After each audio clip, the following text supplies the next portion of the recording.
एक ही स्टूडेंट है।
Hello. So is it fine now? Am I audible to everybody? Okay, all right. So yeah, I saw Rajiv wrote that we have our exam on 20th, isn't it? So Rajiv, I mean, whatever portion is coming, like your syllabus is divided semester wise, so you need to have a look at it. And for more addition, like for more classes, for additional classes, you will have to write a mail to the coordinator, okay? Because it is in the hands of the IMTS people that whether they'll allot more classes or not. So you need to coordinate with the coordinator. Coordinator will be conveying the message to them. So then the decision will be taken. Okay. So that request has to come from you. Only then only I can like increase my classes a week. Alright. So you need to write mail, and not only Rajiv. If like 2-3 people will write, then it will have a real impact. Okay. So you just do the needful. Alright. So we'll discuss about monopolistic competition first. So it is a type of market structure which exists practically in the in the practical world. This is the market that actually exists. We are living in the era of monopolistic competition. The example is the mobile industry. There are few sellers and large number of buyers. The sellers are selling differentiated products. The products are not identical. They are slightly different. There may be difference of feature, difference of price, anything. Okay. So that is monopolistic competition. The mobile world, the electronics. Then there is the soap industry, like the cosmetics which we use. That all is a part of monopolistic competition. They all exhibit the essential features of monopolistic competition. Okay. So in this there are high profile firms with high recognition brands. Yes, they are normally brands which fall in the category of monopolistic competition. Like we have Adidas, we have Nike, we have Reebok. So these are all brands and they are selling identical yet differentiated products. Yes, Pepsi and Coca-Cola. That's a very common example. So the products have unique aspects. Intel, Microsoft. Yes, Prabha. Dell, Sony, Vio, everything. Okay. Then the first thing that attracts most of the people to enter into this type of market is the supernormal profit. So supernormal profit is the profit which is beyond the normal profit. It is some windfall gains. You understand windfall gains? There is a term in economics that is called windfall gains. That this is normal, supernormal profit is somewhat like that only. So the firms which normally are working under monopolistic competition, they earn supernormal profit. So that is what attracts most of the producers. So there are certain assumptions which we have already seen in our previous classes, so need not waste time on that. There is the barriers to entry are relatively very low. I mean, like people, the license required, then the formalities which needs to be fulfilled are really less when we talk about monopolistic competition. Now here are the graphs. Again, there are two market periods, short run and long run. So there can be a short run condition, there can be a long run condition. So in the short run, the firms are going to have supernormal profit, and in the long run they are going to have normal profits. Okay. So the graphs of monopolistic competition are very similar to that of the monopoly. They are exactly same. There's not much of difference. The only difference is of the shape, like the placing of the lines of the graph. There is a slight difference there. Okay, like in this one, the demand curve is really like it's a little, the gap between the demand curve and this y-axis is pretty high. And under monopoly, it was just like this. You can say it was like, if this was the y-axis, it was a little like this. It was towards the origin, and this is away from the origin.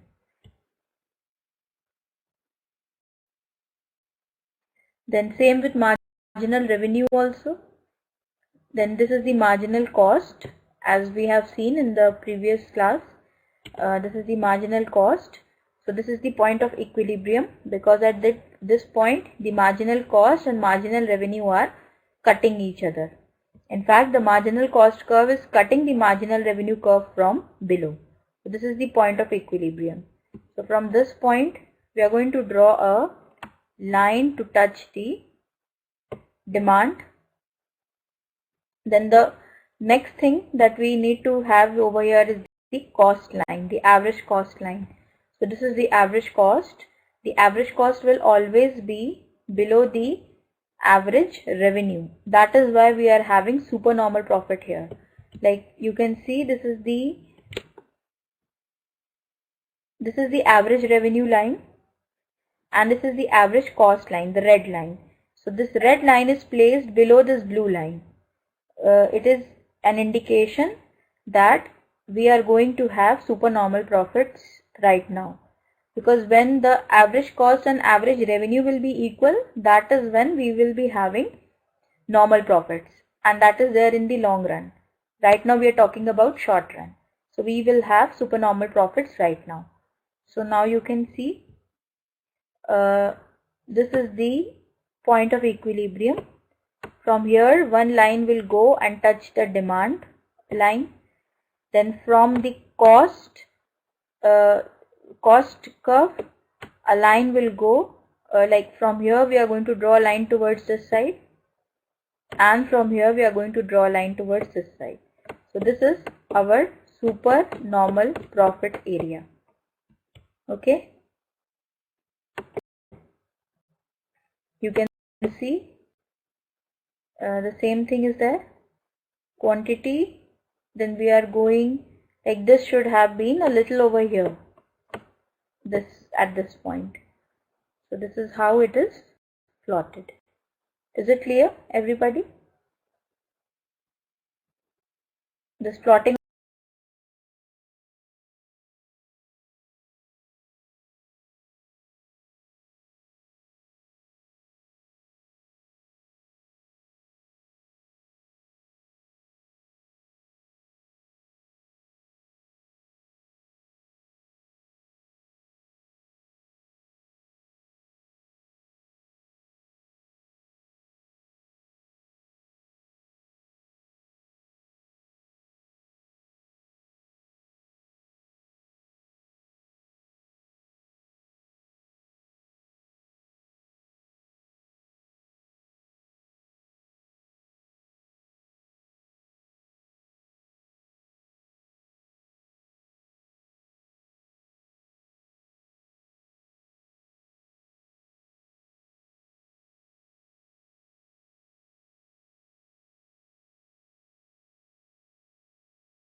short run under monopolistic competition.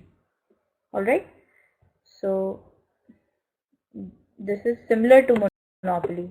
There is not much of difference in this. Now is the time of long run. Just one graph for short run and one graph for long run, like monopoly only. Okay, it is just the perfect competition market in which there are different types of cost curves. There are different equilibrium curves. Can you tell me how many of them are there in totality? How many graphs we discussed then when we were talking about perfect competition? Okay, 4, Prabha. Anyone else? Kelvin, 4. Actually, there are 5 in all. 4 in the short run and 1 in the long run. The normal, the profit curve, the normal profit curve. Okay. There are 5 in all total. And for monopoly, just 2. 1 for long, 1 for short run. And for monopolistic competition also, 1 for long run, 1 for short run. So this is the last of the graphs which we are discussing right now. So in the long run, it will be this same thing, same plotting will be there. Demand, then marginal revenue, then marginal cost. Then this is the equilibrium point. So this is long run. So in the long run, we will be having only normal profits. So the average cost will be equal to average revenue in this curve. Okay. Now, what is this? Why is this so? Why are we having normal profits in the long run?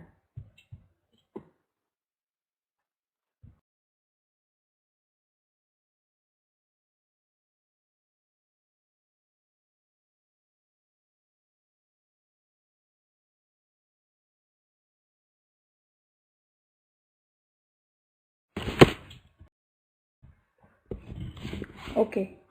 Hello. Someone is saying because of the equilibrium. Fahad is saying, nee, Rajiv is saying equilibrium. Yes, Rajiv, that is there. But the reason is, like, the question is, why do we have? Yes, Prabha. But I would like to correct you. It is super normal profit, not natural. Okay, it's normal. Super normal profit. So why do you have the answer to this question? This is the question that is there. This is the main question. Why we are having why is the super normal profit converted into normal profit in the long run? Anyone has the answer? You can raise your hand if you know, or else I'll try. I'll just tell, in fact. No one? Rajiv, Prabha, Fahad, Muhammad, Kelvin, nobody? Okay. So the answer to this is that in the short run, when the firms were operating and they were having supernormal profits, the very fact that they are making supernormal profit is going to attract a large number of firms in the same business. Now more firms are going to join, more suppliers will be there. So due to that, that supernormal profit will get distributed amongst large number of sellers in the long run. So that extra portion of profit gets distributed to new people, new entrants in the market, and hence the firm will earn only normal profits in the long run, no longer supernormal profits. Alright? This is applicable to any kind of market that is there. If there is a concept to supernormal, then it will surely be normal profit in the long run. So this is the same. The graph is there. The same graph is there, but the only thing is that now the position of average cost has changed. It is now equal to average revenue. That is why it is touching the average revenue at this point. Okay. So same thing is there. The line should have been like this, not like that. It shouldn't be upwards. So this is the case of long run under monopoly. The firm is having normal profits right now. Now what are the pros and cons of this?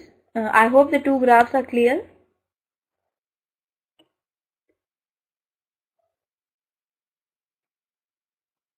I'm not going in too much detail because we have done the same graphs under monopoly.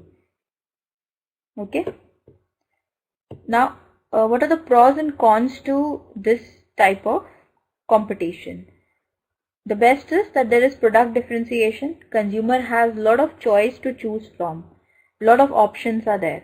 Then unlike perfect competition, products are not generic. They vary in style, taste, etc. Then like monopoly, there are multiple products for varying needs. So both the producer and the consumer have market sovereignty. Like although Pepsi and Coca-Cola are very similar, yet there is a difference of taste. So they have their own set of markets. They have their own consumers. So they both enjoy freedom in their own zone. Okay. Then like a monopoly, there is some inefficiency and there are not long-term profits. That is the disadvantage. And the biggest disadvantage of monopolistic competition is, can anyone tell? What do you think is the biggest drawback of this?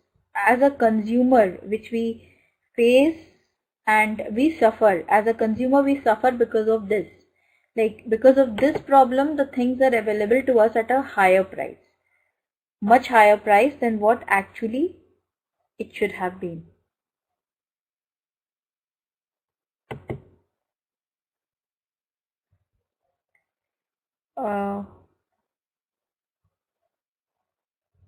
Okay, some people are typing, so I'm waiting if that is right or not.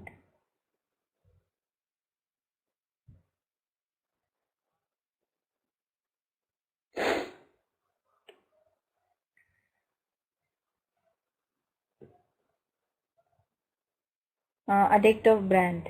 Okay, Rajiv. That's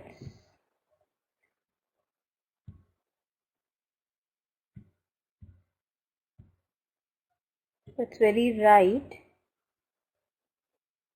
But still, no. The basic reason behind this is advertising. Since it is monopolistic competition, everybody wants to sell more of their products, so they will resort to advertising. And because of that advertising, the cost of the product will be much more to the consumer. It will cost more to the consumer. Okay? Yes, marketing and advertising will be eating up a great portion of the consumer's pocket. So that is the disadvantage of this monopolistic competition. Now if we compare it with perfect competition, so in the short run, the monopolistic competition markets enjoy supernormal profits. Then there is product differentiation unlike in a perfect competition. Now there is producer sovereignty unlike in a perfect competition. However, firms not caring about each other causes lack of efficiency in firms. Firms have extra capacity, firms produce too little. Yes, they are not, since the market demand is distributed amongst the different producers, same demand is there and it is distributed into small portions. So the firms do not produce to their optimum capacity. They don't produce a lot. They only produce the portion to meet the demand. So their resources are not utilized fully, we can say. There is some wastage. So if we compare it with monopoly, the difference is that the biggest point is that the entry to market is easy. It's not that difficult. And consumer has some sovereignty in choosing the product. He is not bound to one particular product. Okay, and this is better in the long term. So examples are there: soft drink companies, sports companies. So this is all, these are the different advertising techniques which can all be taken care of, like which can be adopted.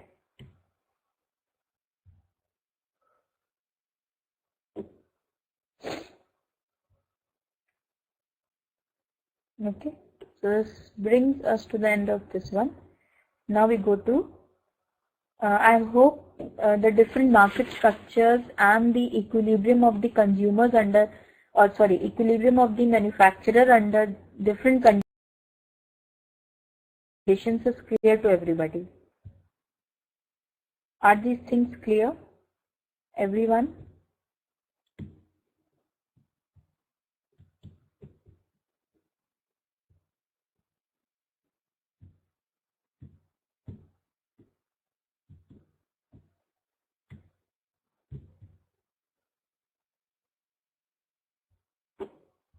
Okay.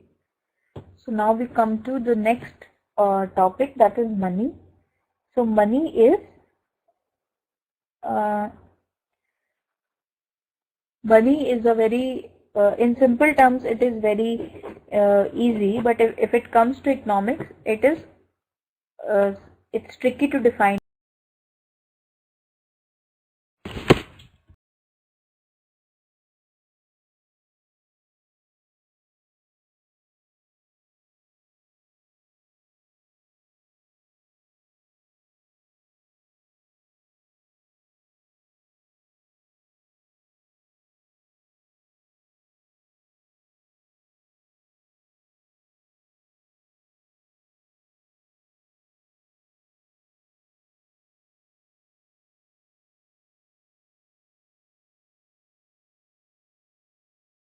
What money does, like whatever functions a money performs, that all is about money. So it is basically a medium of exchange. So it can be coins, paper money, or demand deposits. So it forms the basis of any economy, and it is very important. It not only gives purchasing power in the hands of the people, it also acts as a medium of exchange. It is the reason for stability in the economy. If there are fluctuations in the money, if there are fluctuations in the currency of a country, then the economy of the country becomes unstable, and that has got long-term implications. Instability in the economy. So everything is interrelated. Okay, so this is why money is very important. So from the point of view of economics, we can say money has got three uses. It is basically a medium of exchange, it is a unit of account, and it is a store of value. Now what does this mean? What was done in the previous days when money was not there? What was the option available?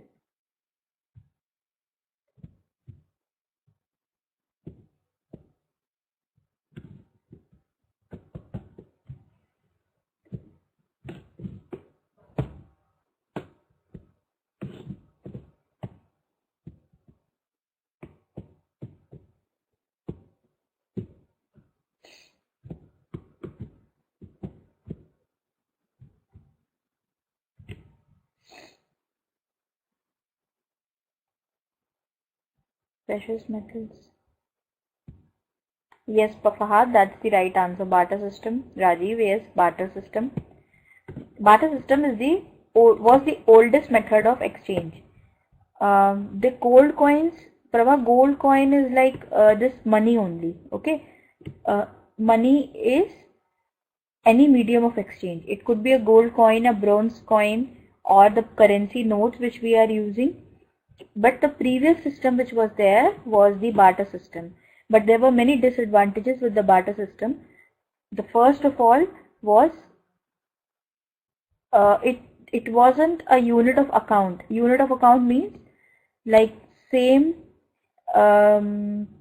unit of money is used. So yes, equal value was not possible. That was a problem. I think I gave this example once. Example of 5 kgs rice and a cow. These two things cannot be exchanged for each other. If you need 2.5 kgs of rice, are you going to cut the cow into half? No. So practically that was not a very feasible method.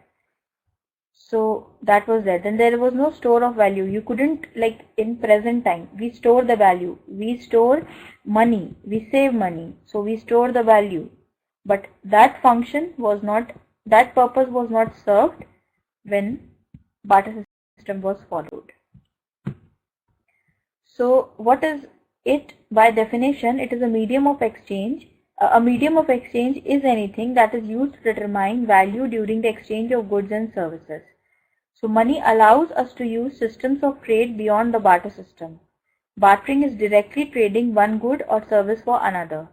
So your money acts as a common ground for determining the value. Yes, this was the biggest problem of the barter system, and this was done away with when this system was adopted.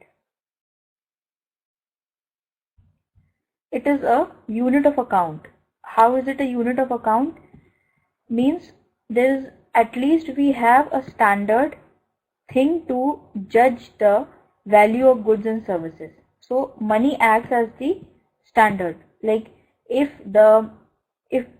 one vendor is selling potato at 20 rupees kg, so and the other is selling at 22 rupees kg, so we can judge the two of them. So we can compare the value of goods and services. So you can use the monetary value assigned to a specific good or service to compare it to one offered by a different provider. So money allows us to compare similar offers for goods and services to determine the best value. Okay. We are able to make a comparison on a single unit. Then it's a store of value. It is used to maintain the value of a transaction over time. If you receive monetary compensation for a good or a service, the actual amount that you receive does not change if you do not use it immediately. Okay? So you can spend or exchange your money at a later time without penalty. Yes. So it is because there is stability in the money. So, however, the functional value of stored money may change over time due to other factors. Yeah, there can be inflation, deflation, there can be fluctuations in the exchange rate due to the market conditions. So, that is the functional value of the money. Okay, so that is going to vary, but overall, money as a medium of exchange will hold its importance even after 1,000 years from now. Okay, probably.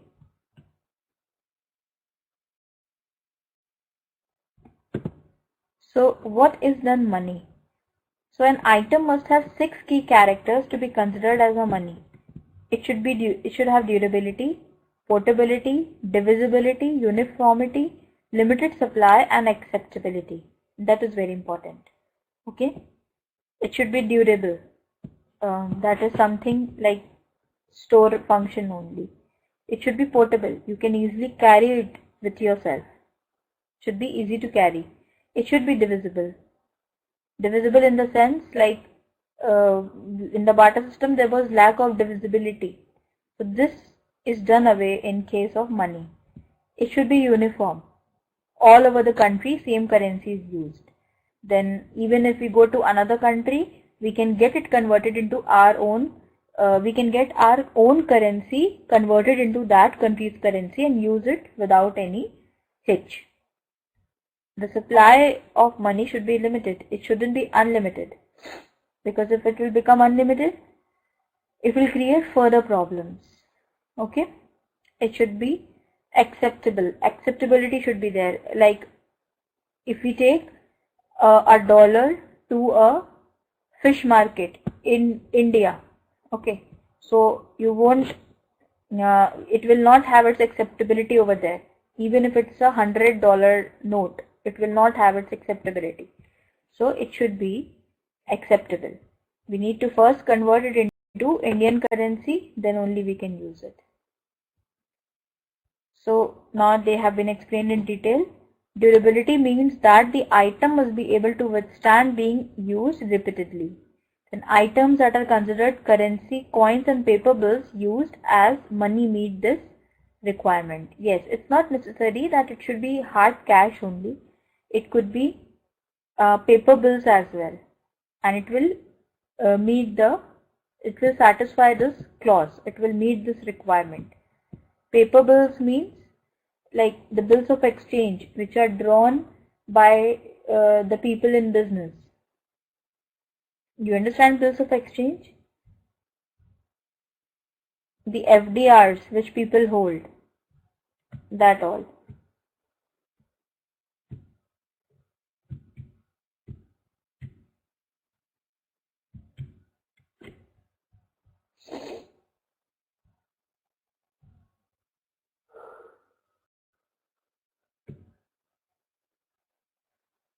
Then the next is portability.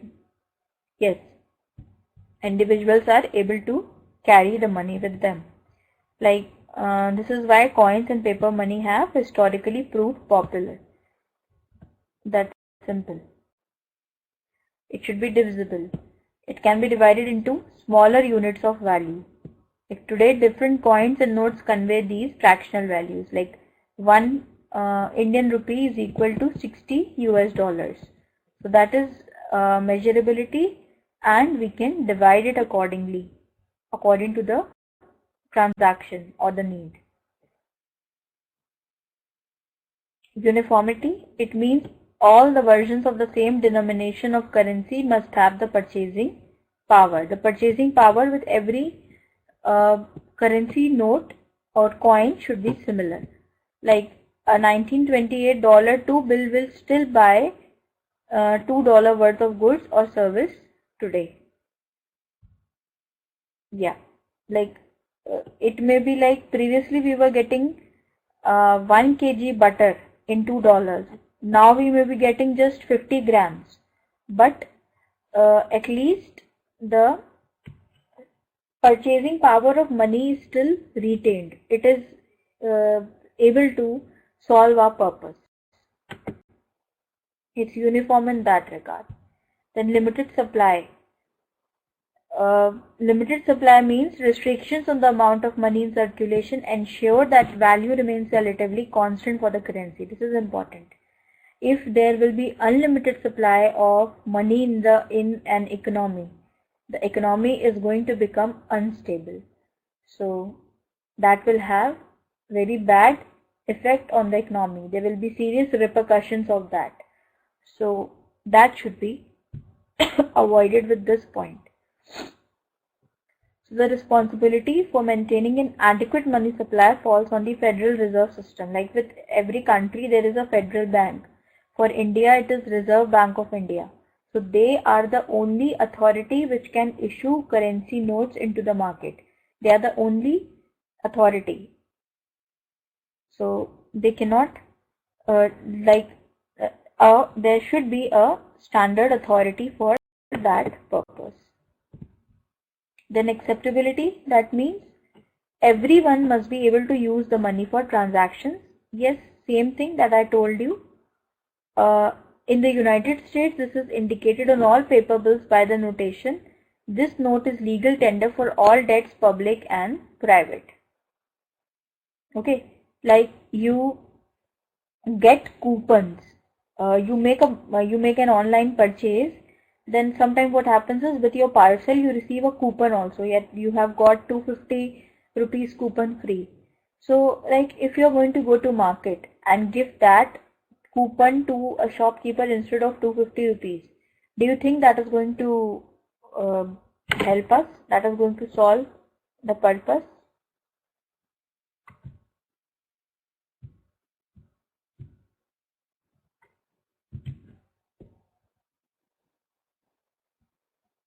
No, that's not going to help.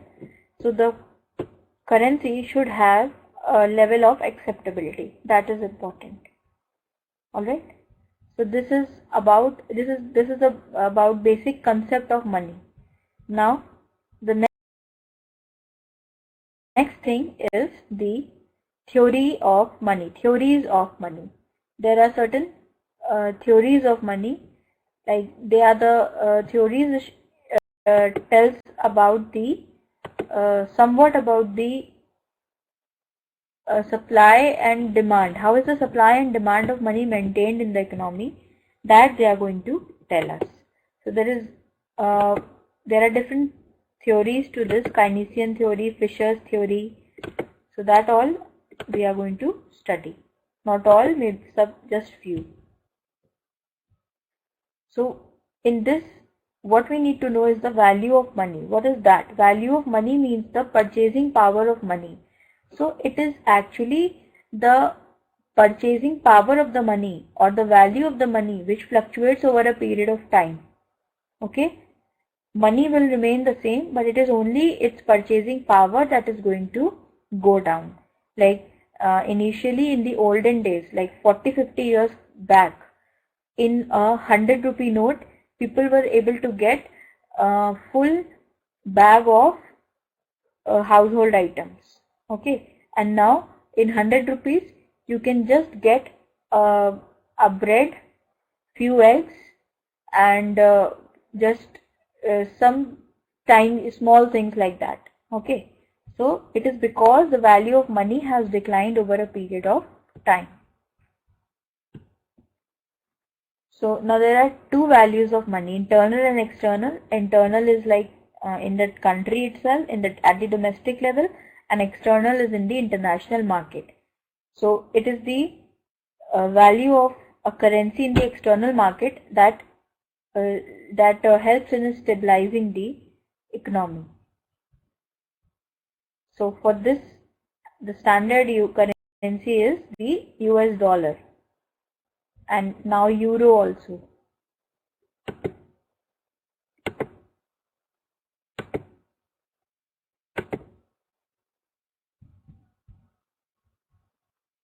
So now we come to the quantity theory of money. So what does this say? It says this concept was started in 16th century. So as gold and silver inflows from the Americas into Europe were being minted into coins, there was a resulting rise in inflation. You all understand inflation? Inflation means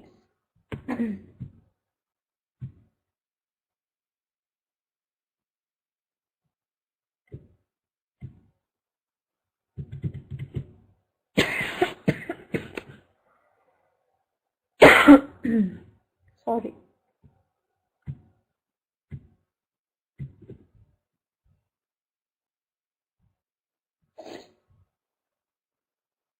Yes, rising price of commodities and hence resulting in reduction in the purchasing power of the money. This is a very common phenomena in any economy. So the reason for this is like as people have more and more money in their hands, then they are going to spend it increasingly, and because of that the value of the money is going to go down. So this is going to the increased supply of money will have an impact directly on the prices and the inflation. Both will increase. So the quantity theory of money states that there is a direct relationship between the quantity of money in an economy and the level of prices of goods and services sold. According to this theory, if the amount of money in an economy doubles, price levels also double, hence causing inflation. The consumer therefore pays twice as much for the same amount of the good or service. It is because they are having more money in their hands. So the purchasing power is going to go down. Things will become expensive for the people.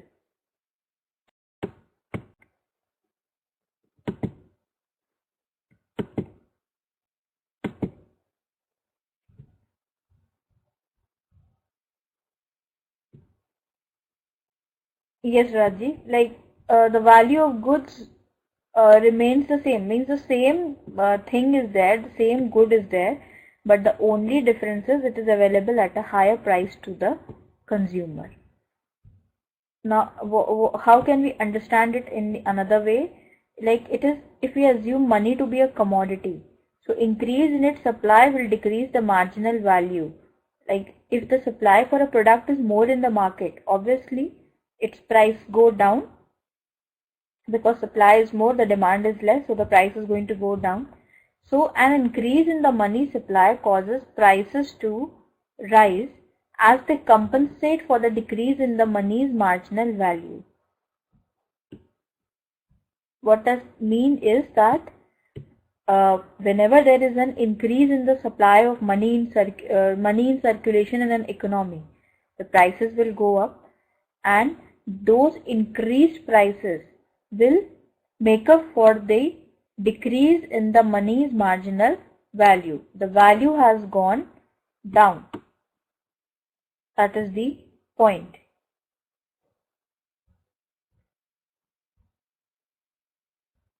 It has been shown with the help of this diagrammatic representation.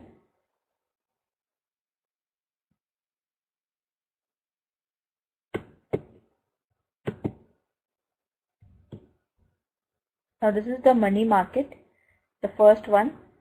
The value of money is there, price level is here. When the value of money is high, the price level will be low. Yes, means value of money is high, that means with the same amount of money, we are able to buy more of the goods. That means the goods, the price level is low for that. With rupees 10, we can buy one pack of Lays. One packet Lays we can buy with 10 rupees, and if there will be increase in the supply of money, the same pack of Lays will be available at rupees 20 to us. So that is a reduction in the value of money. Okay, so it's like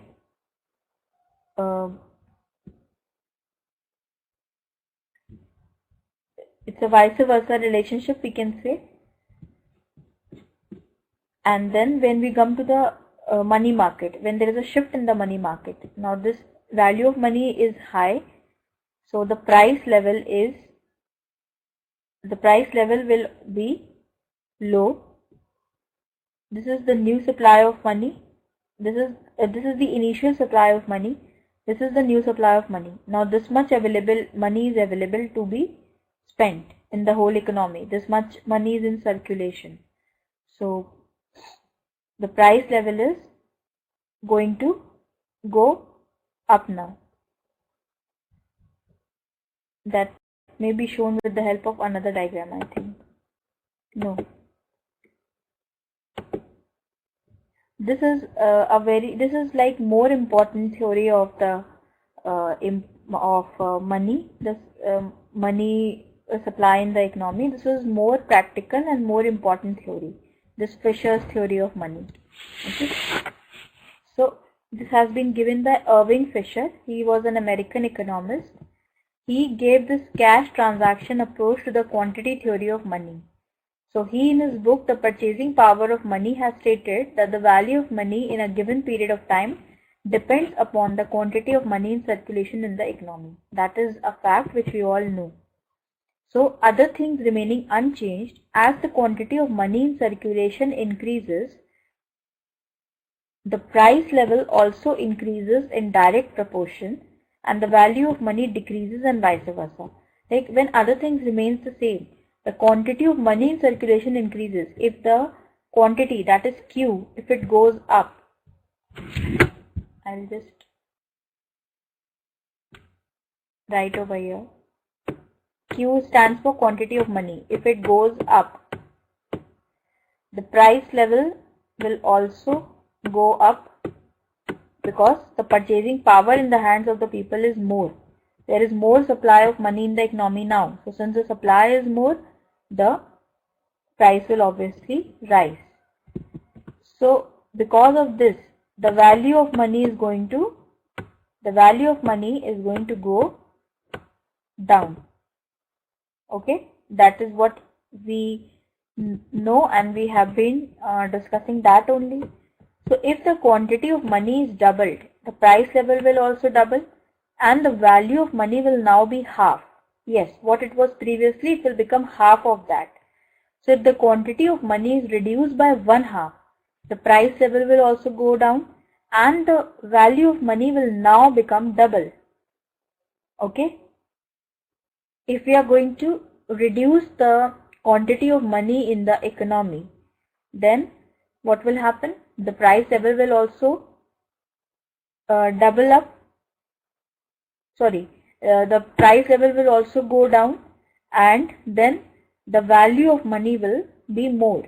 Like we are getting the same set of commodities for lesser price now. So that means the value of money has gone up. Yes, it will increase Fahad.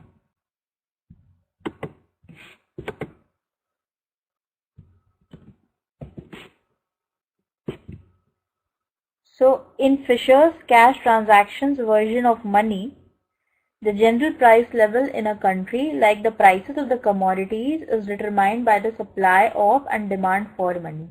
Yes, same funda of demand and supply interaction is going to apply in this case also. So the supply of money consists of quantity of money in circulation and the velocity of its circulation. Velocity of its circulation means the number of times a currency is going to change its hand. Okay, like how many people are going to use the same currency note over a period of time. That is the meaning of the velocity of circulation. Now let us see what does that mean. Now MV, that refers to the total volume of money in circulation during a period of time. MV, that is, M is the money in circulation and V is its velocity. Velocity is the number of times it is going to change hands. So suppose if the total money supply in India is rupees 5,000 billion and its velocity per unit of time is 10 times. Like every time, suppose we are talking about 1 month. Normally such calculations are done for a period of 3 months. So if we talk about 3 months, so we expect that in that period of 3 months, that 100 rupee note is going to go to 10 people. It is going to be used in the 10 transactions, 10 different transactions. Okay, all worth rupees 100. Same 100 rupee note will be used 10 times in different transactions over a period of 3 months. Now the total money supply would be 5,000 into 10. M into V. M stands for the quantity of money and V is the velocity of circulation. So that means 50,000 billion. So with rupees 5,000 billion actually floating in the economy, we will be able to conduct transactions worth 50,000 billion. Okay. So this is what is the actual money available to us. Did you get it?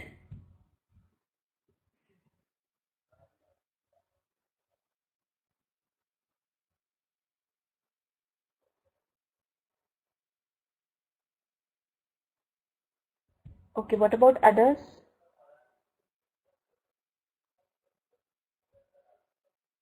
Kelvin, Sandeep. Sandeep, you came very late today.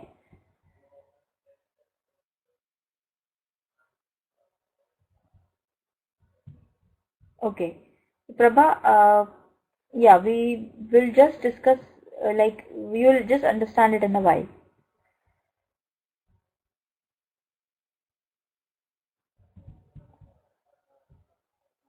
Dekho, sorry. So like, we say, yeah, velocity is the speed of money, speed with which it is going to change its hand, change the hands. Like, there are 10 different people. Like there are 1, 2, 3, 4, 5 and 5, 6 students in the class right now. So there are 6 people. So the same currency note will go in the hands of 6 people. Like Prabha is going to buy something from Fahad, and Fahad is going to sell the same thing, sell something to Muhammad. Then Muhammad will have an interaction with Kelvin, financial interaction. So the 100 rupee note which was given by Prabha to Fahad, it is going to go to different people in the same class. They all are going to use it for their own transactions. So that is the velocity. Yeah, 6 times. The same rupee note will go to 6 people. It will be used by 6 different people. So we can do 6 transactions for the same currency. Isn't it, Prabha? It is serving as a medium of exchange in 6 different transactions. So now if we say that we are having total, we are having 5,000 rupees. Okay. And like in our example, total we were having 100 rupees. And there are 6 people who are using that same 6 rupee note. So with that 100 only, we are able to do transactions worth 600. Prabha, did you get that? Yes. 100 rupee note will be used by 6 different people. So we will have 600 worth of transactions. Okay. So this is the meaning of this supply of money. Now what is the demand for money? Like why is money demanded? Money is demanded because it has got a medium, it is used as a medium of exchange. The day the government announces that no longer this currency will be used as a medium of exchange, what will happen? The whole money will become waste. It will become a mere piece of paper for us. So the demand is just because of that reason. What is happening?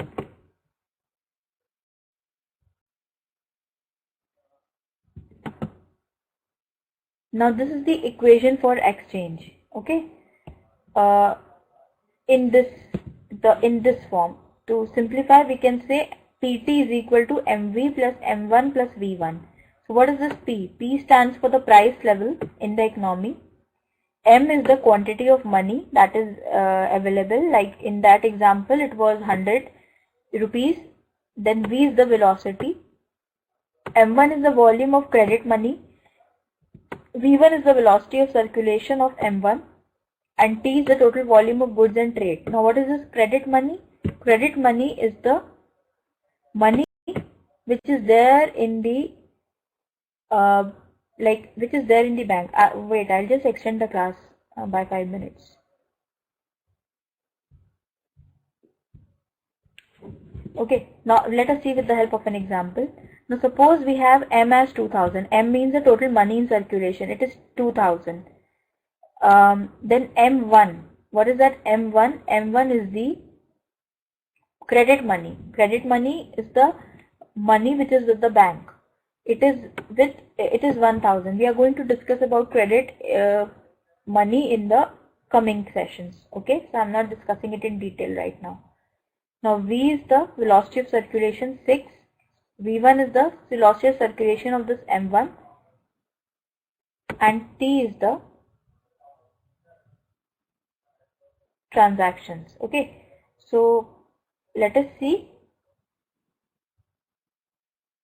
So it's 2000 into 6 M into V, then M1 into V1. So it's 1000 into 4 divided by T, that is 8,000. So the answer that we get is rupees 2 per good. Now if the supply of money is doubled, now suppose this is doubled. We were having 2000 rupees, now we have 4000, and we were having 1000 as the credit money, and now we are having 2000. So we have doubled the supply of money in the economy, and now we do the calculation. So thus we get rupees 4 per good. So it was 2 and now it is 4. So if the supply of money is doubled, then the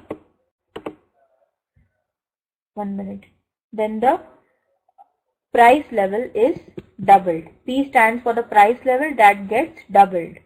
Okay. This is the equation to explain that. Now this is the chart showing the quantity of money. You can see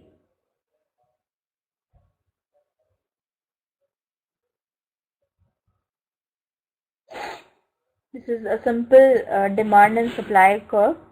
Like the price level is going up as the quantity of money is going up, and the value of money is going down as the quantity of money is increasing. Like when we were having QM1, then the value is VM1. When we are having QM2, we are having VM2 as the value of money. It has gone down. It has gone further down when the quantity has increased further. Okay.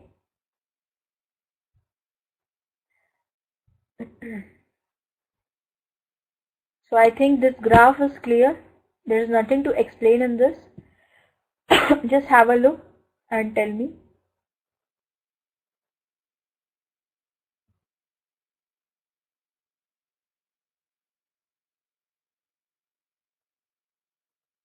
Others?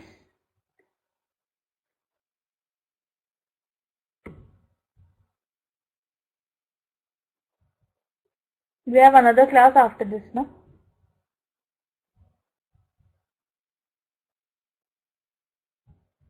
Yeah, the conclusion is, if the money in circulation is doubled, the price level will be doubled and the value of money will be half. Okay? It will become half of what it was previously.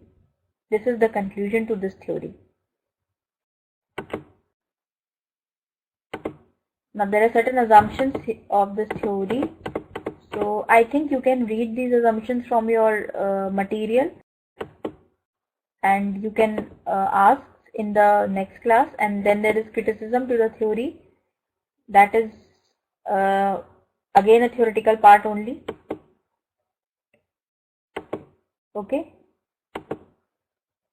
So please just go through your text, and you can ask your questions in the next class, because now whatever is there is all a theoretical aspect only. This we don't need to do. Friedman's restatement of the QTM, quantity theory of money. Okay, so you can read the assumptions and the criticisms from the text. It's theoretical. You can just have a read. You can just give a reading to that. All right. So this brings us to the end of this class. In the next class, probably we will be doing about banking. Okay, banks and credit creation and all that we will be discussing. So see you all in the next class. Thanks for your time, everybody. Have a great week ahead. Enjoy your I don't think you'll enjoy, because it's not Sunday for you tomorrow. It's not a holiday for you tomorrow. You'll have a working day. Okay then. Bye. Good night. Take care. Good night. Please fill the feedback form, everybody. Thanks for your time. Good night.